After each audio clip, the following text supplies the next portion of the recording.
Holy, already time for the April monthlies. Aries, how the heck are you? How you been? How you doing?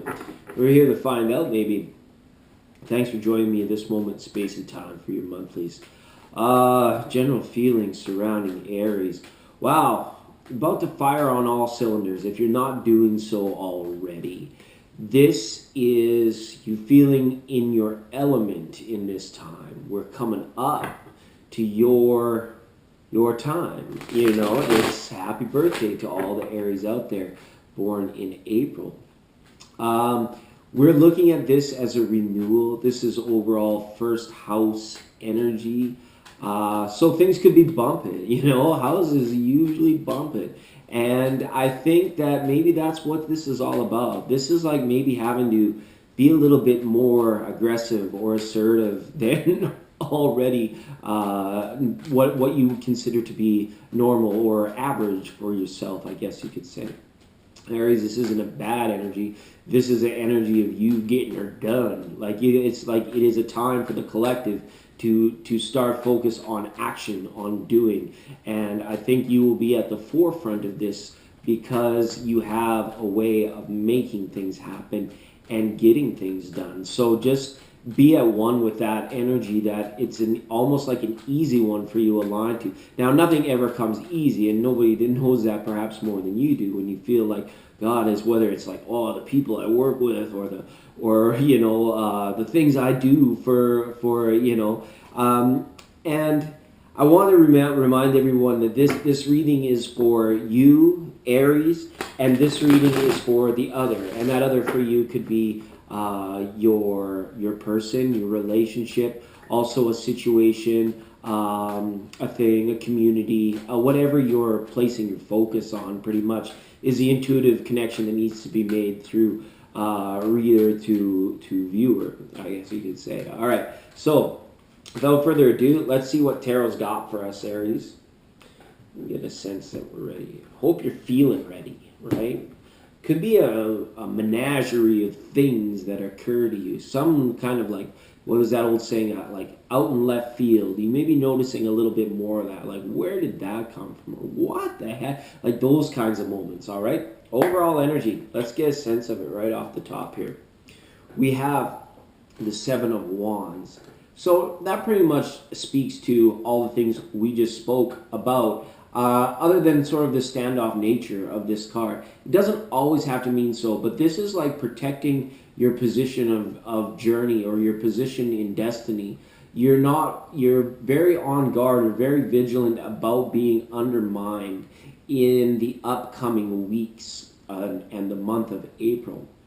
Because the knowledge or that which you have attained, that the miles that you've already put behind you, so to speak, as you get a sense of that in the card, the miles that you've already put behind you, it's like you almost be like find yourself placing a value on that. So this could be like a return to resume writing or just something where you're journaling or cataloging, and it could be just mentally you're doing this too, of your journey, of where you've been, what you've learned, who you've met. Those kinds of things could all be coming forward for you as you're using or finding thought forms that allow you to progress or get into that movement type energy to get her done, right? That's if I was still naming the videos, I'd call yours "Get Her Done," right? Okay, let's see what we got up here.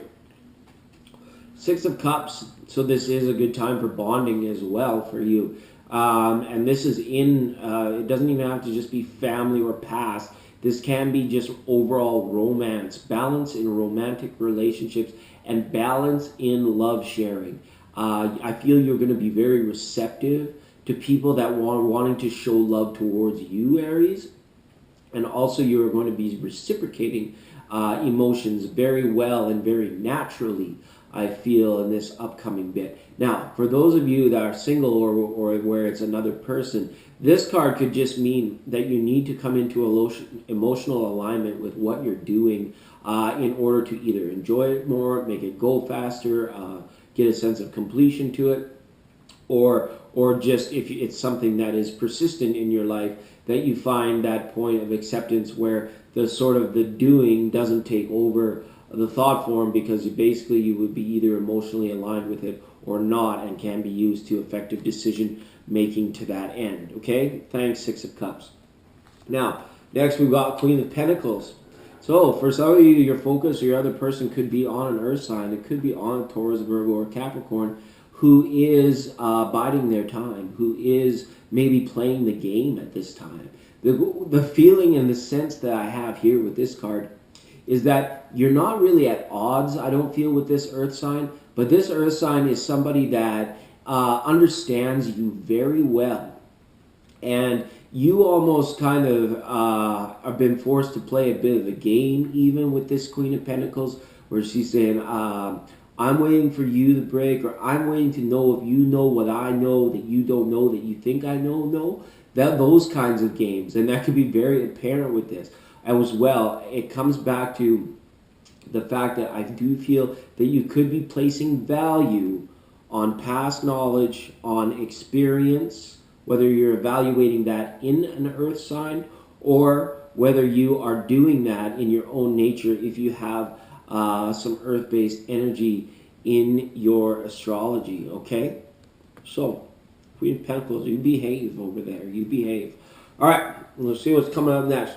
Ten of Swords, cycles of regeneration, a refocus to health, going to the gym, getting active, getting the cardio going, flexing some muscle, sometimes maybe even, and feeling like, whoa, maybe this April spring energy has got you like a little bit dog tired. It could be like you're catching up to the season a little bit. So things like getting out actively, like if you're like going to a picnic or do a barbecue and getting away from the heavy jackets and the big stews and the big meals. This could be like about bringing lighter energy into your household or into your relationship or into your situation with the other, okay? Now, lastly, what do we got? The Seven of Swords. Yeah, it makes sense, right? You want in this first house and in your sign, you are protecting. You really are. These two sevens up here give me a solid sign of someone is protecting what is theirs. And this could be where your focus is on, is that you're feeling that you have to protect it because you valued it or you've evaluated the situation and you've almost maybe gone into protective mode, or you're like, come hell or high water, this is or isn't going to happen kind of thing. And find yourself flexing your muscle, or like I said, getting it done or making sure that happens. And it could be some very direct, focused energy coming from Aries in this time of April. So cross-watching, that could help you out too, just kind of knowing what you're dealing with. All right, so thank you, Tarot. Thank you, Seven of Swords. Queen of Pentacles, behave over there. All right, thanks for joining me again, Aries. We'll see you next month.